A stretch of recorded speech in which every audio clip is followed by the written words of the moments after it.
going down, everybody? It is your girl. We're going to call myself She for now. And you are tuned into the She for the People podcast, where we interview people who have passed with incarcerations, people who are incarcerated, and people who are rebuilding their lives. And today we have a wonderful guest in the building. We have Jypsi Laflor.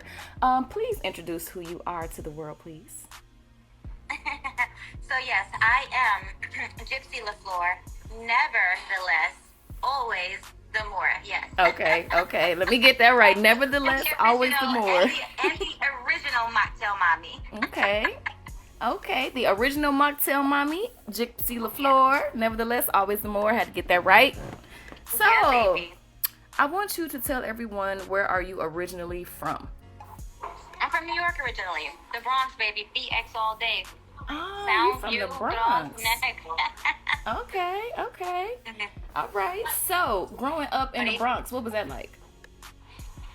It was cool. It was just cool. Like, it was community. You know, everybody knew everybody. Everybody was on the block. You hung out on the stoop. You know, you just hung out. Like, it was mad cool. It was dope. Like, Okay. It just took me back there. Okay. And you know what? Me seeing, like, New York on TV, I always looked like it was a movie, and I always wanted to be a part of it. Like, I always wanted to go up and down the streets and sit on the stoop and stuff. Yeah, you always on the go. Like, you was always moving, you know. It was always constant, always forward. And that's what I love, and I love about New York. And that is still in me, that constant level of excelsior. Okay. So, as a child growing up, how were you, like, in school? Like, tell me about little Jypsi. Oh, you know, I literally was a little gypsy. Okay. Literally, because we moved around a lot. My mother was a gypsy. So my mother was very very wild-hearted, free-spirited, very adventurous. So, you know, there was never a one school year completion. So I never, you know, finished a full round of school. Okay. So we moved around a lot. So I was very resilient, obviously. I was very quiet and reserved.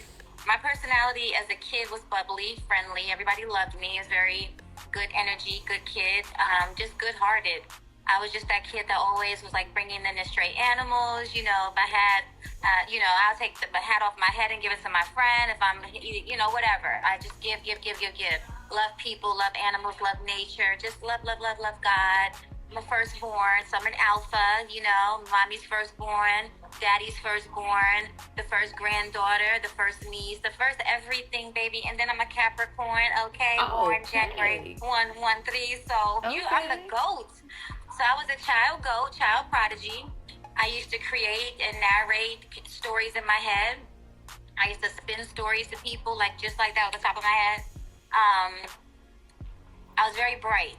You know, my mother told me that she didn't even know that I knew how to read at like 3-4 years old. We were on the subway one day, and she said she had picked me up from like the daycare in Throg's Neck, and she said we was on like the what was it, the number 5 train, I think.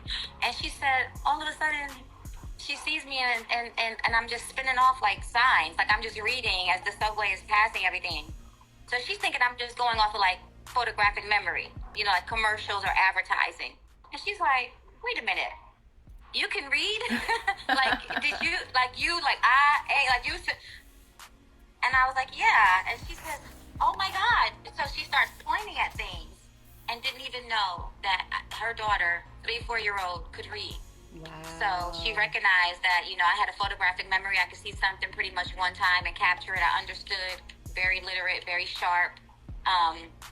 But my grandmother, who's my matriarch and my bestie always, she used to call me a genuine child and a wildflower. Okay. She used to say that I'm a wildflower. I can bloom in any season, any milieu, any terrain, any environment. You know, I'm like a cat. You know, I'm always laying on all four. Okay. You know, I had that indomitable spirit that was that I inherited from the ancestors, from her, from my mother. You know, and so being that we moved around a lot, I didn't have a lot of time to process what was happening because things were always happening. Okay. So I never had the time to sit and process and understand what I was feeling or how I was feeling. I just knew that that I learned that fight or flight. Okay, let's get up, let's go. Okay. Like literally without notice, mommy. Like I came home from school. I never forget when we left New York. I never forget we were in Soundview Projects. Janet Jackson's Pleasure Principle had just dropped. Okay. Okay, because I went to the Dominicans and got my hair in a doobie, right? Yep. And I'm practicing the little dance moves or whatever. And we had a cute little apartment, marble furniture, wicker. Like we painted it sky blue. Like it was so cute. Mm-hmm. Happy little family. That's when mommy and daddy was healthy and not in their active addiction. Okay. I come home and it's like, what happened? Everything is turned over. Like something had went through the house, the storm. And then black garbage bags, literally like the heftiest bags, are packed with our stuff. Like just grab a bag and let's go. Like what am I grab? Just grab and let's go. Okay. We gotta go now. So okay. it was like we was always on the run from like the mob or the mafia or something type. Wow. And that was the story that I was spinning in my head. Okay. Because my mother and my dad didn't have a healthy relationship. Okay. They were both in active addiction. Okay. Right? And so when my father was in his active addiction, he would beat my mom. And he would have moments and spouts and tantrums when he would beat me. So when that would happen, it would go from such an extreme of this is the ideal family and they're so happy and she's daddy's little girl to the family has been completely torn upside down, literally what the fuck has happened. Right. So it was never an in-between middle, like, you know. Okay. So we were always on the go, and so my mom, because my mom would use the domestic violence shelters and advocates, she knew how to work that for our safety. It turned out to be for our safety. Okay. It turned out to be that, yes, my father jumped on my mother. He beat the crap out of her. He almost killed her. And now he's in his So yes, we are afraid of our life. That is true. So we had to get to a place of safety like immediately, because when you're afraid of your life, you want a place of safety. Yes. But guess what? There are also other people. So this domestic violence shelter has limited space. So you have limited time, you have limited space. So you have a woman in her late 20s, early 30s, limited time, limited space, 3 children. That was my life. Everything was always, my sample, let's go. Limited time, limited space, limited resources, let's go. Grab and go. Okay. To this day, I still have a phobia of black garbage trash can bags. My sister teased me the other day. She got in my car, and because I have clear trash bags. Okay. If it's not clear, they'll be white. Okay. But they would not be black. Because they're like, they set me trigger off. a little bit. Seeing that. The trauma of it. She says, you literally mean it when you say, no black trash bags. So it was a lot of moving, a lot of inconsistencies, just a lot of, in my head alone, a lot, just regurgitating the stories that my mother spun to me for me to parrot and mimic to other people, because I also was my mother's mouthpiece. Okay. I also became her charm bracelet, if that makes any sense. Yes, it does. And if you go into any further questioning about that, I'll tell you what I mean by that. Okay. Wow, Jypsi, wow. I'm going to eat my donut, honey. Go ahead, eat your donut, baby. So, okay, fast forward to teenager, almost an adult. You're about 18, close to 21. What's going on then? How's things move for you then? At that point, you've jumped over. We came to Atlanta. We left Atlanta on a Greyhound bus with our black trash bags. Okay. Everybody else has luggage. We have black trash bags. Okay. How about that? How about the trauma of that, right? Get to California. Oh, you went to Cali. Okay. 3 days we were on the bus. Okay. 3 days, 3 kids. Trash bag. I get to California. We run all over California, literally. I'll tell you about that. Okay. Then the gangs get heavy in Orange County. My mother gets scared. We leave California now. Now, mind you, we're doing all of this caravanning and traveling. Okay. How to call the battered women's shelters and say, I'm in fear of my life. I got to get out of here. Okay. So what my mother would do is she would, while we're in this state, she would call the battered women's shelter. Mm-hmm. Oh my God, my husband just beat me. She would pinch me. Ah! Right? We're putting a whole performance on in a payphone in the terminal of Greyhound. A whole show. Wow. Oh my God. So, I gotta get out of here. Do you have any space? Well, yes, ma'am, we have any space, but how soon can you and your children get here? I don't know. Well, can you get to the police station? I'm gonna try. We'll get to the police station. We'll hold a bed. And if you're not here by a certain time, we have to let it go. She had it down to clockwork. We can be 2 hours out of the next location, and she would make that call. So we're scrambling. So now I'm parroting that. So to get to your point, so this is how we left from California, went to Florida. She didn't like Florida because she said they were racist. Came to Atlanta. I said, no mas, stop. I can't take it no more. Okay. So we landed in Atlanta the summer of 1989. Okay. Okay? Okay. From there, I'm gonna jump over. My mother never did crack while in New York. Okay.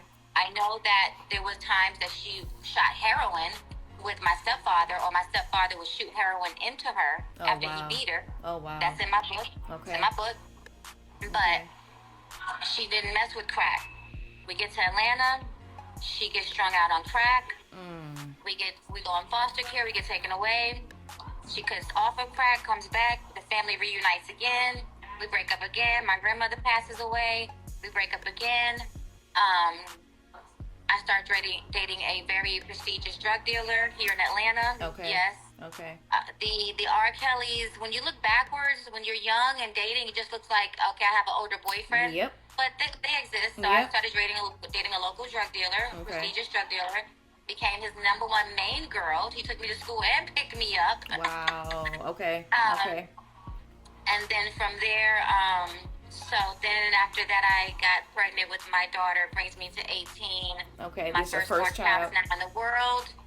I did get locked up for selling drugs. Went to juvenile. Okay. So now I have a decision to make. I'm now pregnant. My mother's strung out on crack. My little brother and sister are at home, and now I'm pregnant with a child of my own. What the F are you going to do, young lady? Yeah. Are you going to keep selling crack because you had to sell crack to take care of your brother and sister? Are you going to continue? Is that how you're going to finance being a mother? That is when I found God. Okay. Okay. Okay. 18 to 21, finding God, finding me. Okay. Okay. Wow. Wow, you got a story. Okay. Okay. So I'm gonna switch gears a little bit. I see your hat up there says Sober Sapien. Yeah. Tell me about that. So it's my little brand that I created. You know, I'm a creative, so I'm always spinning up and coming up with things. And yeah, so I am sober. I am a recovered alcoholic, a lovely recovered alcoholic. And I do work a 12-step program. I'm also a sober coach or sober mentor. Okay. I have sober mentees. And I also provide sober living housing for women and men who are overcoming substance abuse. So I'm a speaker, so I speak a lot. Okay. So I am truly, my sober is beautiful. I live a sober life. And I'm a sapien, I'm a human, so I'm a sober sapien. Okay, so I hear about the Flow House. I've heard it in the Flow. Tell everybody about the Flow House and what that is. Flow House, forging lasting opportunities for wellness. So Flow House is about being in the flow of life, in the flow of your chi, in the energy, in the synergy with the universe, with your God, with your higher power, with whatever you want to call it, whatever it is, but being in the flow of that. Okay. Because one thing we do know for certain, She, is that energy cannot be destroyed, nor can it be created. It can just be transferred, correct?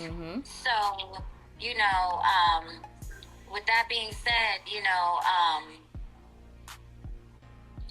I just lost my thought. That's okay. We talking about Flow House and how you are. Okay, being flow. Yep. So once you get into the flow of whatever that divine purpose or alignment and frequency is, everything just it's like the cyclic. Okay. You don't have to fight. Okay. You don't have to beg. You don't borrow. You don't steal. You put it out into the universe and you let it flow in the frequencies. Okay, it flows out of you and it flows back to you. But just understand that one thing that my favorite author and poet, Maya Angelou, said, and I just learned this. I thought I knew all her quotes, but I don't. She said, at the end of my life, I don't want to have been found with a catcher's mitt in both hands. I want to have said that I would have one hand open to be able to throw something back. That's what flow is. Something comes in, something goes out. Okay.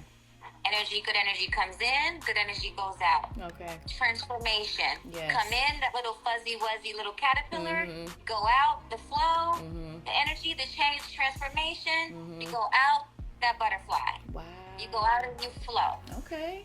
So speaking of transformations, you made a big transformation. You just spoke about being sober now. We don't want to harp on too much what happened in the past, but this is, a platform speaking to people who were incarcerated. Do you have anything to tell anyone who has been incarcerated or who, wants to get out and just feels hopeless in there? Yes, I do have a heart for those who are justice impacted. My brother right now is incarcerated in the Clayton County Jail. He did 10 years straight from the age of 17 to 27.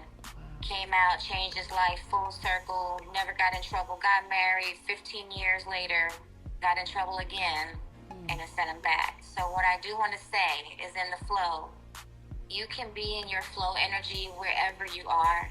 There are so many people who are physically free, but mentally in prison. There are so many people who are mentally in prison and physically free. That makes sense. So what I want to say is that regardless of where you are and where you go, you are a human, you are imperfect, you're going to make mistakes. Now, you don't have to continue to make them, and you don't have to make them worse. Okay? Okay. But just know that you can change and you can transform anywhere. It's according to what you do. It's not so much as to what's going on around you. It's about what went on inside of you. And that's what I want to say to whoever you are. Where you are, make it work, baby. Make it happen. Find yourself. Tune in. Tap into that quietness. Sit in that uncomfortability. Humble yourself. Know what it feels like to feel hunger pains. Learn how to discipline and fast. Learn how to discipline yourself. When I was in prison, I used to sit in the middle of the dorm, in the middle of all that chaos, the TV blasting over here, the big industrial fan going on over there. They playing spades over there. Over there, they're playing checkers. Over there, they're drawing. Just It's constant. And I would sit in the middle of the dorm in a yoga pose, in a straight asana pose, dead silent, with all of that going. And they were like, "She's not even here. She's not even here." They would call my name. They would call. It got to the point where they knew when I was in that, like, don't even try. Chow would come. They would call out your pill call. I learned how to put myself in that triangle of protection. It's like an escapism for you. I learned how to elevate above. And so that's what I'm going to say. Learn. If there's no enemy inside, the enemy outside can do no harm. I want you to think on that. Somebody else. Think about it. If there's no enemy inside, then the enemy outside can do you no harm. So yeah, that's what I want to say. That is a word. And tune in. Make sure you follow me. Make sure you get your network to get in touch with me in some way so that you can tap into the resources that I have. So you can tap into the recovery center and all of the things that is being brought into my path so that I can bring it to you, because you're going to need help. You're going to need a hand. You're going to need that support. You're going to need that phone call. You're going to need that push. You're going to need that ride. You're going to need it. Yep. You're going to need time to just digress. Okay, let's say you don't need any of those things. Let's say you don't need any of those physical, material things I just talked about. You're going to need a massage. You're going to need to cleanse your energy. You're going to need to detox your organism. You're going to need to unravel all those wires. And you're going to need that time, contact flow. And we're more than just a sober living. We are about wellness and the complete flow of things. Okay? From your center, from your chi, to everything out What goes on in your internal world shows up on your external world. And that's why I want you to get in touch with me. And get in touch with me now. Let's start the process now. Let's create camaraderie now. Let's create community now. Namaste. All right, and her information will be attached to this video, so you all can reach out to her for Flow House, for any, mentoring. You want to get her book, anything. I hear that there's a queen in the house. Is there a reality show star I am speaking with right now? Let everybody know what you have coming out. Well, since you mentioned, I was trying to be very demure about it. So yes, I am. Well, I was the newest cast member of the new TV reality show called The Queenables, but nonetheless, I am the second to last because they just added a new member this past Sunday at our industry mixer. Okay. Named Miss Key. And I think she's in the music industry or something like that. Okay. But yeah, so they just added another one. So, The Queenables.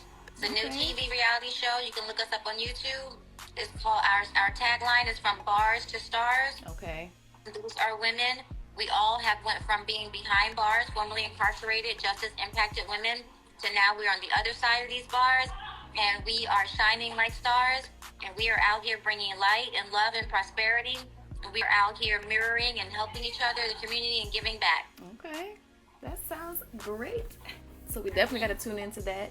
So let everyone know where they can follow you, where they can, reach out to you, give everybody your social media handles. So we want to keep up with you. Okay, very good. First of all, I need to shout out Krispy Kreme. You over there killing them donuts, girl. I mean, this salted caramel is everything, y'all.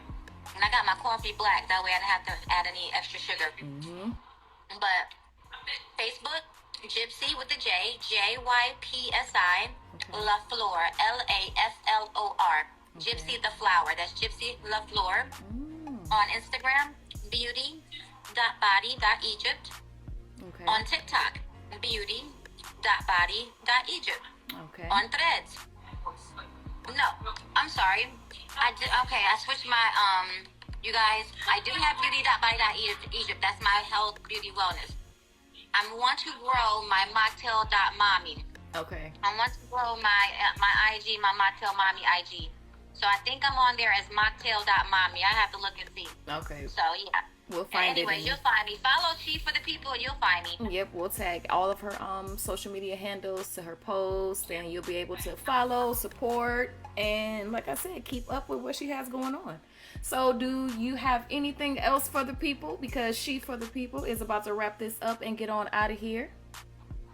I do. Okay. I want to say that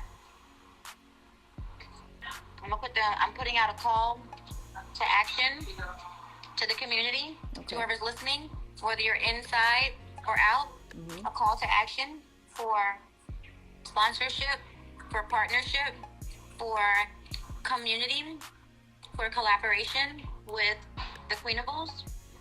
Specifically myself, I am a media host, I am an influencer, I am an ambassador. I like to collaborate with you on any of your ventures. We do have Domestic Violence Awareness Month coming up for the month of October. So we'll be doing and honoring all things domestic violence. Nonetheless, we are not wanting to just focus on the sadness of the domestic violence. We want to celebrate the victors and the survivors. Okay. I want to show what that looks like. So I want to put out a call to action to salon owners, massage therapists, estheticians. Okay. Let's give a day. Let's give a victory day to the victors, people who have overcome domestic violence. And I'm talking about all genders, because domestic violence affects everyone. And domestic violence, let me be clear, is not just when someone physically puts their hands on you to harm you. Domestic violence is emotional abuse, emotional manipulation, mental, psychological. Domestic violence is financial abuse. Okay? It's all of those things. So call to action. I'm looking for sponsors. I'm looking for vendors. I'm looking for collaborators. Let's go. Let's get it, guys. So, DM me on this platform here, or you can send an email to beauty.body.egypt@gmail.com. Thank you. And we will attach that to her video as well. So, Jypsi Laflor, nevertheless, always the more. I got it right now. Okay? Yes. So, Yes. I have to thank you for coming. You are a beautiful soul, a beautiful spirit, and I believe that you have blessed me and my platform today. So, I just want to thank you and keep shining, and we're going to be watching, okay? I think it also, I want to say I do have sober merch, guys. So I do want to keep that. One of my other hats that I wear is I'm a sober creator. So I have sober merch with different little sayings and inspirational stuff and creative stuff, whatever, just stuff. Okay. Well, all my sober people out there, I'm working on it. I may be working on it. Am I working on it? We'll talk about that later. But all my sober people. You're sober curious. I'm sober curious. I'm. Let me see. Like, okay. Cause I was about to say something. You want a sober trial? You want a sober trial? I'm on a sober trial, kinda. Let's give you a 7-day sober trial. Ooh, honey, we'll talk about that off the air. Look, She'll have to be my mentor. I have to come and see you. I'm willing to mentor you with that. Okay. I'll show you what that looks like and how we can get, and I'll go through that with you. Okay. Oh, look at that. Y'all better get at Miss Jypsi Laflor. She is wonderful. So y'all seen her here on my platform first. So make sure you follow and like and support. And I am She for the People. And I'm out. Bye, Jypsi. Thank you. Bye. Take care. Bye. Thank you. You too. Love and light. Live free. Die sober. Yes.